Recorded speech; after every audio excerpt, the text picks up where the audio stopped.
আসসালামু আলাইকুম রহমতুল্লাহি ওবরকাতুহ। সম্মানিত দর্শক, শেখ হাসিনার অলিগার শ্রেণী যারা ছিলেন তাদের কারণে ডক্টর মোহাম্মদ ইউনূসের সরকারকে যে বিপদ এবং বিপত্তির মধ্যে পড়তে হচ্ছে, সেই বিষয়গুলো নিয়ে কিন্তু আমরা এখনো পর্যন্ত আলোচনা করছি না। বাংলাদেশের পুরো যে বিদ্যুৎ সেক্টরটি, এই বিদ্যুৎ সেক্টরটির একটা বিরাট অংশ, অলমোস্ট 40% বিদ্যুৎ সেক্টর, এই বিদ্যুৎ সেক্টর নিয়ন্ত্রণ করে সামিট গ্রুপ। এখন এই সামিট গ্রুপ বাংলাদেশের ব্যাংকিং ব্যবস্থা থেকে টাকা বের করে তারা সরকারকে বিদ্যুৎ সরবরাহ করছে। বিদেশ থেকে কিছু ঋণ এনেছে বাংলাদেশ ব্যাংকের বা বাংলাদেশের ব্যাংকগুলোর যাকে বলা হয় গ্যারান্টির মাধ্যমে। তারপর উচ্চ মূল্যে সরকারকে সরবরাহ করছে সেই বিদ্যুৎ, এবং বলা হয়ে থাকে যে এই সকল বিদ্যুৎ প্রকল্প চালু করার জন্য, কমিশনিং করার জন্য বিশাল পরিমাণ অর্থ তারা সরকারের বিভিন্ন গুরুত্বপূর্ণ ব্যক্তিকে ঘুষ হিসেবে দিয়েছেন। আর সেই ঘুষ এবং প্রকল্পের যে ব্যয়, সেই ব্যয় নির্বাহের জন্য বারবার বিদ্যুতের দাম বাড়াতে হয়েছে, এবং বিদ্যুতের যে মিটার, পল্লী বিদ্যুৎ বলেন কিংবা ডেসার, প্রিপেইড কিংবা পোস্টপেইড, সব জায়গাতে এতগুলো শুভঙ্করের ফাঁকি ঢুকানো হয়েছে যে এখানে অলমোস্ট 30-40%, অর্থাৎ যা মানুষ ব্যবহার করে তার চেয়ে 30-40% ওভার চার্জ করে বিভিন্ন সিন্ডিকেট এখান থেকে টাকা বের করে নিচ্ছে, এবং সরকারও এই 2 নম্বরই করে তাদের যে অতিরিক্ত ব্যয় সেটা সামাল দেওয়ার চেষ্টা করছেন। তো সামিট গ্রুপের মতো এস আলম গ্রুপ, তাদেরও এই পাওয়ার সেক্টর ইনভেস্টমেন্ট রয়েছে। তারপরে ভারতীয় কোম্পানি আদানি, তাদের কাছ থেকে যে উচ্চ মূল্যে বিদ্যুৎ কেনা হয়েছে এবং যে শর্তে তাদের সঙ্গে আমরা চুক্তি করেছি রাষ্ট্রীয়ভাবে, রাষ্ট্র সেখানে গ্যারান্টি দিয়েছে, এরকম চুক্তি পৃথিবীর অন্য কোথাও নাই। ন্যাক্কারজনক, অসম্মানজনক, আত্মঘাতী, এবং এটি দেশ বিক্রির পর্যায়ে পড়ে। তো এরকম অনেকগুলো কোম্পানি রয়েছে, অনেকগুলো চাইনিজ কোম্পানির সাথে এরকম চুক্তি রয়েছে শুধু পাওয়ার সেক্টরে। আমি শুধু এই 3টি কোম্পানির নাম বললাম, এস আলম, সামিট গ্রুপ এবং আদানি। এস আলম যে শুধু পাওয়ার সেক্টর নয়, পাওয়ার সেক্টরের বাইরে তারা পেট্রোলিয়াম সেক্টরে তাদের ইনভেস্টমেন্ট রয়েছে। তারপর তাদের যে ভোজ্য তেল, সেখানে ইনভেস্টমেন্ট রয়েছে। চিনি, আটা, ময়দা থেকে শুরু করে নিত্য ব্যবহার্য দ্রব্য, এখান থেকে তাদের বিরাট অর্থ তারা প্রথম ব্যাংক থেকে বের করেছে। ধরুন একটা প্রকল্পে খরচ যাবে 20,000 কোটি টাকা, তারা 50,000 কোটি টাকা ব্যাংক থেকে বের করে নিয়েছে। 20,000 কোটি টাকা তারা বিনিয়োগ করেছে, 30,000 কোটি টাকা পাচার করেছে। হয়তো তারা নিজেরা 10,000 কোটি টাকা রেখেছে, বাকি 20,000 কোটি টাকা ঘুষ দিয়েছে। এভাবে একটা রাহু গ্রাসের মধ্যে এই শেখ হাসিনার যারা অলিগার শ্রেণী, তাদের এই 3টি কোম্পানির নাম বললাম, এর বাইরে আরও শত শত অলিগার রয়েছে যারা এই পুরো অর্থনীতিটাকে একটা ক্যান্সার রূপে, সেই অর্থনীতির সমস্ত রস তারা এতদিন খেয়েছে। আর খেয়ে অর্থাৎ ক্যান্সার যেভাবে মানব দেহটা শেষ করে দেয়, ঠিক একইভাবে তারা এই বাংলাদেশের অর্থনীতি, সামাজিক, রাজনীতি সব কিছু তারা শেষ করে দিয়েছে। তো শেষ করে দেওয়ার পর এখন তারা নিরাপদ দূরত্ব বজায় রেখে তারা সবাই দেশের বাইরে আছে, কিন্তু তারা এমন একটা সিস্টেমের মধ্যে রাষ্ট্রকে, সরকারকে নিয়ে গেছে যে সরকার করজোড়ে তাদের কাছে, সেটা ইউনূস সাহেব আসুক, সামরিক শাসক আসুক, তাদের সাথে নেগোসিয়েশন করা ছাড়া রাষ্ট্র চালাতে পারবে না, কোনো অবস্থাতে চালাতে পারবে না, আদারওয়াইজ এটা দেউলিয়া হয়ে যাবে। এখন সামিট গ্রুপ যদি তার সমস্ত বিদ্যুৎ প্ল্যান্টগুলো বন্ধ করে দেয়, সারা দেশে ব্ল্যাক আউট হয়ে যাবে। এস আলম যদি তার সমস্ত অর্থনৈতিক কর্মকাণ্ড বন্ধ করে দেয়, মেঘনা গ্রুপ বন্ধ করে দেয়, বসুন্ধরা গ্রুপ বন্ধ করে দেয়, সিটি গ্রুপ বন্ধ করে দেয়, আপনি চিন্তা করতে পারেন কী অবস্থার সৃষ্টি হবে বাংলাদেশে? কল্পনাই করা যায় না। এখন এ সকল প্রতিষ্ঠানের সঙ্গে সরকার কিভাবে নেগোশিয়েট করবে, কিভাবে তাদেরকে সামাল দেবে। তাদের বিপুল অঙ্কের পাওনা রয়েছে। তো এখন শেখ হাসিনার সঙ্গে তাদের একটা আন্ডারওয়ার্ল্ড সম্পর্ক ছিল।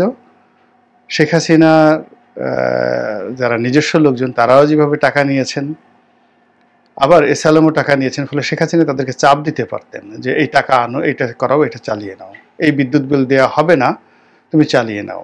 টাকা ছাপিয়ে তাদেরকে কিছু টাকা দেওয়া হয়েছে, তো তোমরা চালিয়ে নাও। শেখ হাসিনা পারতেন, কিন্তু এটা তো ডক্টর ইউনূস সেটা পারবেন না। তাদের সঙ্গে যদি এখন এস আলমের সঙ্গে বৈঠক করা হয়, মুহূর্তের মধ্যে সারা বাংলাদেশ হই হই রই রই কাণ্ড শুরু হয়ে যাবে। যদি অন্য কারোর সঙ্গে বৈঠক করা হয়, সামিতের সঙ্গে, আজিজ খানের সঙ্গে যদি সিঙ্গাপুরে বা বাংলাদেশে বৈঠক করা হয়, হই হই রই রই কাণ্ড শুরু হয়ে যাবে।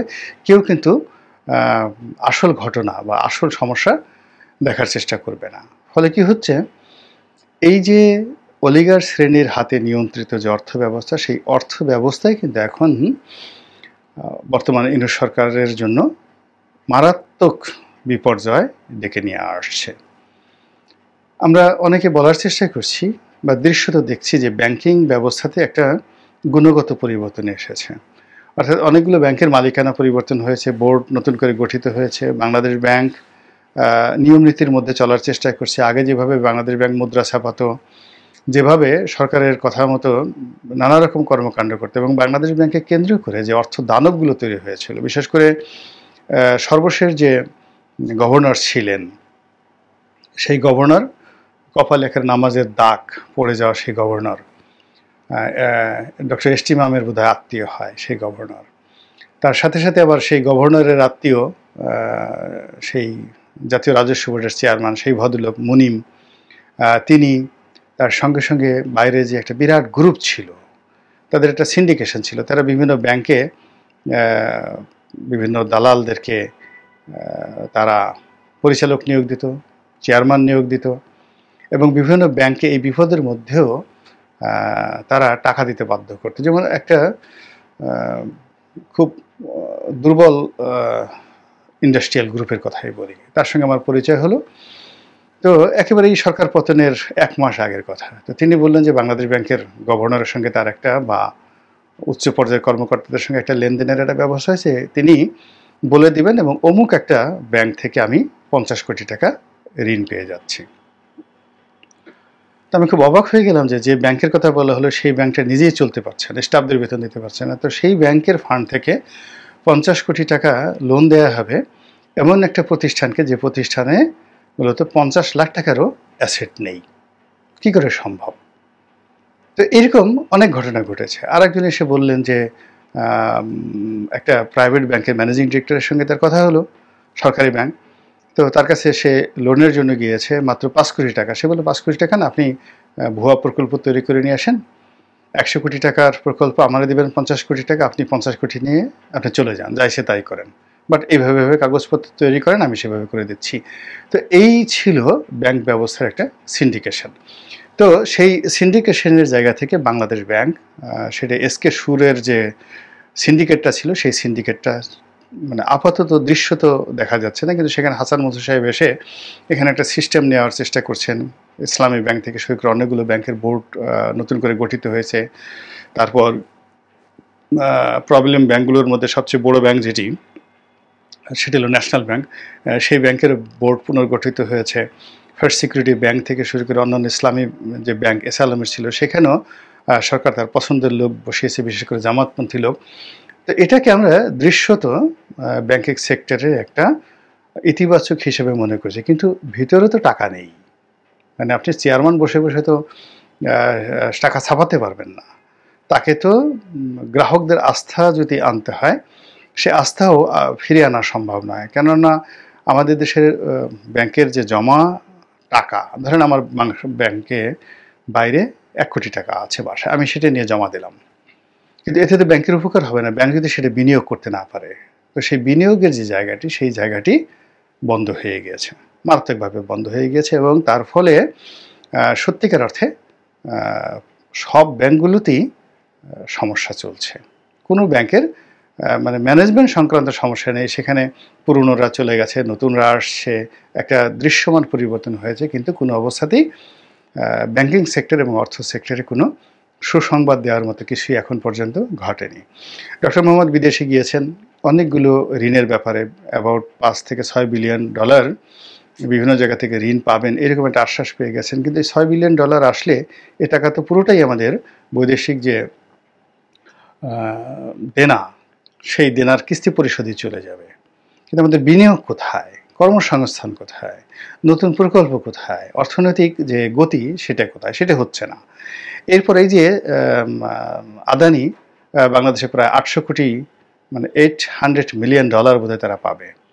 শেভরন যেটা আমেরিকান কোম্পানি, তারাও প্রচুর টাকা পাবে। কত বিলিয়ন পাবে আমি এখনো পর্যন্ত বলতে পারবো না, কিন্তু যেটি নিয়ে ডোনাল্ড লু বাংলাদেশে এসে গভর্নরের সঙ্গে পর্যন্ত বৈঠক করেছেন। এটা বিশাল অঙ্কের অ্যামাউন্ট কিন্তু শেভরন পাবে বাংলাদেশের কাছে। তো এভাবে দেশি এবং বিদেশি বিশেষ করে পাওয়ার সেক্টরে, তেল গ্যাস সেক্টরে প্রচুর দেনা রয়েছে এবং সেই দেনার একটা বিরাট অংশ কিন্তু এই শেখ হাসিনার অলিগার যারা আছেন তারা নিয়ন্ত্রণ করছেন। এখন তারা এই টাকাগুলো নিয়ে সরকারের সাথে একটা নেগোসিয়েশন করতে পারেন, সরকারকে বিপদে ফেলতে পারেন, পুরো জাতিকে বিপদে ফেলতে পারেন। তো এই বিষয়গুলো নিয়ে কিন্তু খোলামেলা আলোচনা হচ্ছে না। তাদের সঙ্গে কোনো বৈঠক এখন পর্যন্ত হয়নি, তাদেরকে কোনো ওয়াক ওভার দেওয়া হয়নি, তাদের জন্য কোনো উইন্ডো খোলা হয়নি।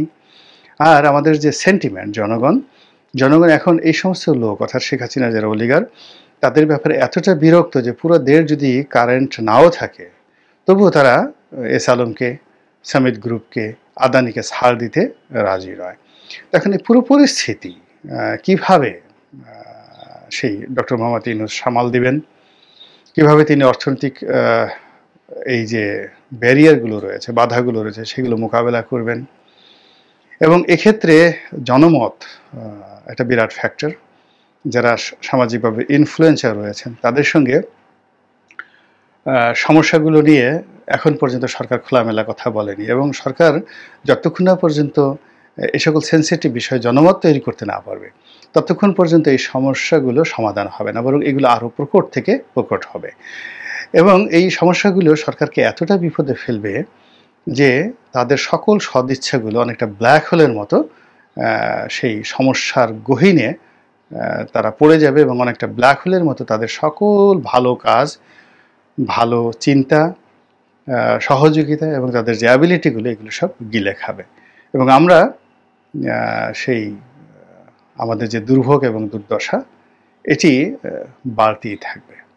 আল্লাহ আমাদের সবাইকে হেদায়েত দান করুন এবং হেফাজত করুন। আসসালামু আলাইকুম ওয়া রাহমাতুল্লাহি ওয়া বারাকাতুহু।